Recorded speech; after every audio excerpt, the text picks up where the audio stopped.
یہ بتا کہ تیرا ارادہ کیا ہے۔ شیخ سعدی فرمایا کرتے تھے تیرے وجود کا قبلہ تو سیدھا ہے، دل کے قبلے کی بھی بات بتا۔ تیرے وجود کا قبلہ درست ہے پر دل کے قبلے کی بھی، ہاں خودی کا سر نہاں لا الہ الا اللہ، خودی کا تیغ فساں لا الہ، یہ دور اپنے ابراہیم کی تلاش میں ہے۔ صنم کدا ہے جہاں لا الہ الا اللہ، صنم کدا ہے جہاں لا الہ الا اللہ، اور اگرچہ بت ہیں جماعت کی آستینوں میں، پر مجھے ہے حکم ازاں لا الہ الا اللہ۔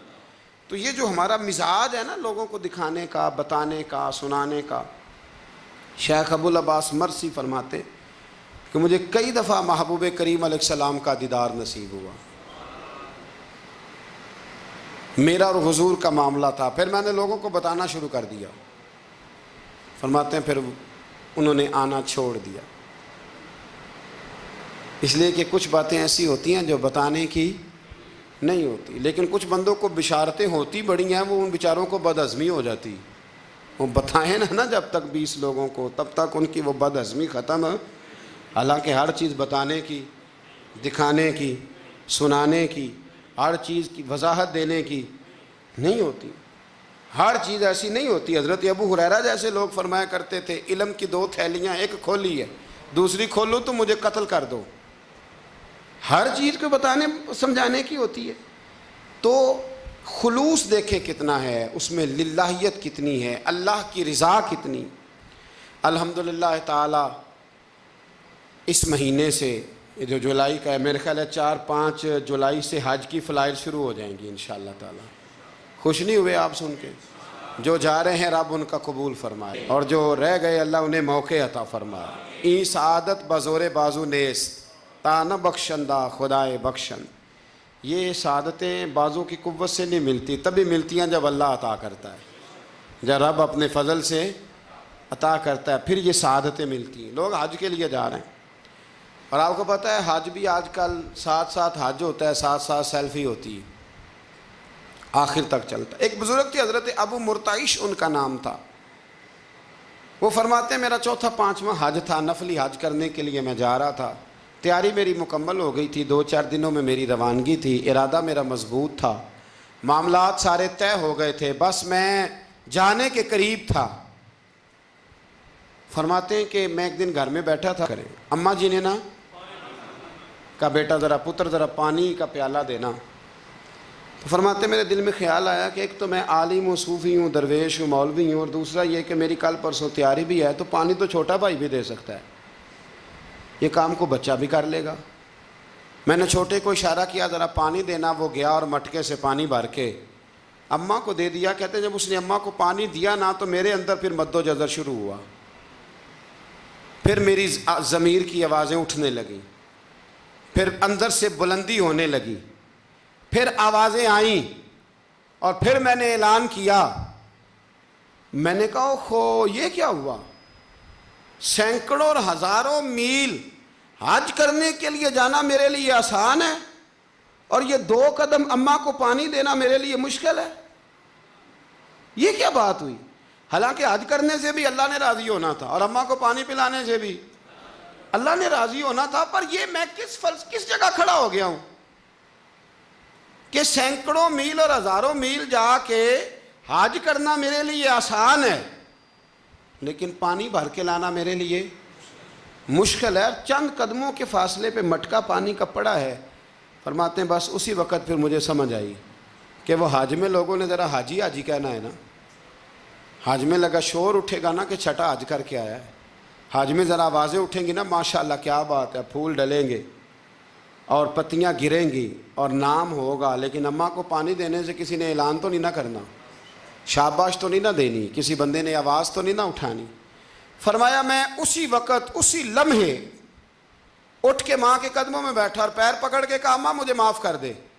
اماں کہنے لگی بیٹے کیا ہوا؟ میں نے کہا اماں مجھے سمجھ آ گئی، آج میرا نفلی ہے، میں اس سال نہیں جاؤں گا، اگلے سال جاؤں گا، اب یہ پورا سال میں تیری نوکری کروں گا، میں تیری خدمت کروں گا، تیرے پیر دباؤں گا، تیرے لیے کھانا لاؤں گا، میں تیری ڈیوٹی کروں گا، اس لیے کہ مجھے سمجھ آئی ہے کہ نیکی کا تصور اصل میں ہے کیا۔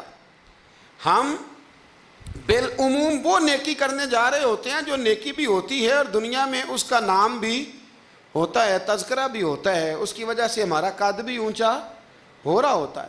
حالانکہ نیکی کا تصور تو بڑا چھوٹا سا ہے، کل معروف صدقہ، مسکرا کے ملنا بھی نیکی، رزق حلال کما کے بچوں کو کھلانا بھی نیکی، گلی سے پتھر اور کانٹا اٹھا دینا بھی نیکی۔ پر ہمیں تو کوئی لمبی چوڑی نیکی چاہیے، کوئی بڑی نیکی چاہیے۔ اس لیے بہت سارے ایسے لوگ ہیں جو نیکیاں ان کی پہنچ میں ہوتی ہیں وہ نہیں کرتے۔ وہ محرم کے ایام میں نا ایک جگہ پہ حاضری کا موقع ملا تو وہاں ایک صاحب کہہ رہے تھے ہم مریں گے، لڑیں گے، جانیں دیں گے، قربانی دیں گے، ہم امام علی مقام کی سنت ادا کریں گے، سارا کچھ کریں گے۔ تو بعد میں وہ میرے پاس بیٹھے تو میں نے انہیں کہا کہ جب جنگ کا موقع آئے گا تو انشاءاللہ لڑیں گے، جانے بھی دیں گے، پر ابھی آپ یہ کام کریں کہ امام حسین ایک رات میں پورا قرآن پاک پڑھا کرتے تھے، یہ والی سنت امام حسین کی شروع کریں، یہ والی سنت ابھی آپ سٹارٹ، جب وہ موقع آئے گا تو انشاءاللہ وہ کام بھی کریں گے۔ تو یہ والی سنت آپ سٹارٹ کریں امام صاحب کی۔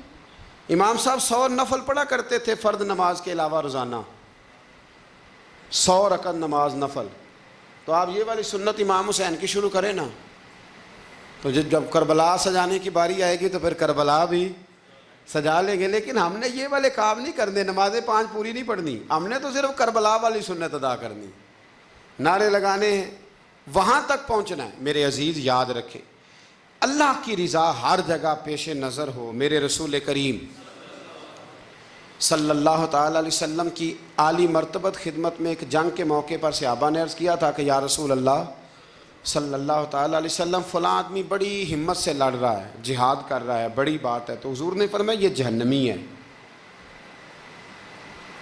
جہاد کر رہا تھا، توجہ ہے میری بات پر؟ حضور نے فرمایا یہ جہنمی ہے، یہ دوزخی ہے، یہ بندہ جنتی نہیں۔ جب سرکار دو عالم صلی اللہ تعالی علیہ وسلم نے یہ بات ارشاد فرمائی تو صحابہ کہتے ہیں ہمیں تجسس ہوا کہ یہ کیا بات ہوئی، اتنی ہمت سے، جوان مردی سے، اتنی وہ دلیری سے لڑ رہا ہے اور حضور نے فرما دیا دوزخی ہے۔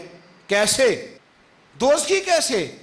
تو ایک صحابی کہنے لگے میں اس کا پیچھا کرنے لگا، جب پیچھا کرنے لگا تو اس پر نا کچھ زخم کاری لگ گئے تھے، زخم گہرے تھے، وہ زخموں کو برداشت نہ کر سکا اور ایک مقام ایسا آیا کہ اس نے خود اپنے پیٹ میں خنجر لگا کے، پیوست کر کے، خنجر مار کے یا تلوار مار کے یا نیزہ مار کے اس نے خودکشی کر لی، زخموں کی تاب نہ لا سکا۔ حضور نے فرمایا تھا کہ یہ جہنمی ہے، تو اس کی وہ جو بات تھی وہ صادق ہو گئی۔ کہتے ہیں میں فوراً بولا، میں نے کہا میرے محبوب جو فرماتے ہیں حق اور سچ ہی فرماتے ہیں، دیکھو کس موت مرا ہے۔ اب اس پر مفسرین نے لکھا ہے کہ وہ بندہ جو گھر سے نکلا تھا نا تو وہ دین کے لیے لڑنے نہیں نکلا تھا، وہ قومیت کے لیے لڑنے آیا تھا کہ میرا سارا قبیلہ گیا ہے تو مجھے بھی جانا چاہیے، ہماری قوم سے فلانی قوم ٹکرائی ہے تو لہذا ہمیں، اس کی نیت میں، ارادے میں دین، للہیت اور خلوص شامل ہے۔ اس کی دلیل وہ حدیث ہے جس میں حضور نے فرمایا کہ عالم بھی، سخی بھی اور شہید بھی اس وجہ سے جہنم میں جائیں گے معاذ اللہ کہ ان کی خدمات کی وجہ اللہ کی رضا نہیں تھی، خدمات کی وجہ ذاتی شہرت تھی، بہادری کے دعوے تھے، سخاوت کا سبب یہ تھا کہ لوگ انہیں سخی کہیں۔ خلوص والا جو عمل ہوتا ہے نا، خلوص والا، وہ تو بڑا تھوڑا بھی ہو تو قبول ہوتا ہے، اس میں بڑی، دیکھیں نا اللہ کی بارگاہ میں مقدار نہیں دیکھی جاتی، معیار دیکھا جاتا ہے، مقدار نہیں دیکھی جاتی، معیار دیکھا جاتا ہے۔ نبی کریم علیہ السلام نے ایک جنگ کے موقع پہ اعلان کیا کہ ہر بندہ چندے میں حصہ دے، قحط کا زمانہ ہے، بہت زیادہ مال کی ضرورت ہے، ہر آدمی آئے، حصہ ڈالے، آگے بڑھے۔ جب سرور دو عالم صلی اللہ تعالی علیہ وسلم نے یہ اعلان فرمایا، حضور نے حکم دیا تو بڑا بڑا مال دیا۔ حضرت عثمان غنی نے کئی 100 اونٹ دیے مال کے بھر کے، حضرت صدیق اکبر نے بھی بڑا دیا، فاروق اعظم نے بھی آدھا مال دیا، حضرت عبد الرحمن ابن عوف جیسے لوگوں نے ہزاروں اور لاکھوں دینار دیے۔ ایک غریب صحابی تھے،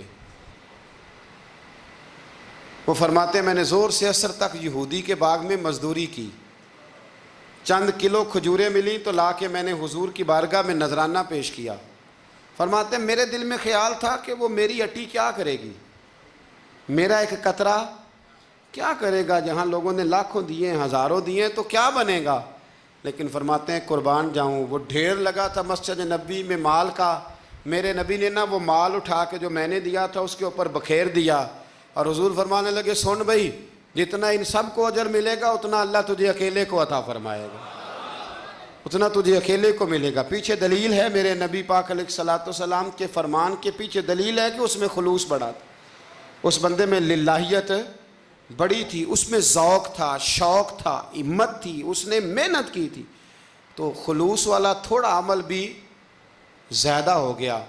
چھوڑیں ریاکاریاں، چھوڑیں تصنع، کوئی بھی کام کریں تو پہلے دل سے فتویٰ پوچھیں، پہلے اپنے آپ سے پوچھیں کہ یہ جو کام میں کر رہا ہوں، جس طرف میں جا رہا ہوں، یہ بات درست ہے کہ نہیں۔ پھر جب آپ سمجھ لیں کہ بات درست ہے، پھر اس پر اور محنت کریں اور خلوص کا مظاہرہ کریں۔ اب جب نماز کی نیت کے لیے کھڑے ہوں تو پھر ایک دفعہ نیت، یہ جو نیت ہوتی ہے نا نماز کی، اس کا مقصد بھی یہ ہوتا ہے کہ ذرا نا جسم کا قبلہ بھی ٹھیک کر لو اور ارادے کا قبلہ بھی ٹھیک کر لو، ذرا نا درست کر لو اپنے آپ کو۔ نیت المومن خیر من عملہ، مومن کی نیت اس کے عمل سے بھی بہتر ہوتی ہے۔ دعا کرتا ہوں اللہ کی بارگاہ میں اللہ ہمیں اپنی اور اپنے محبوب کی رضا نصیب فرمائے۔ آخر دعوانا الحمدللہ۔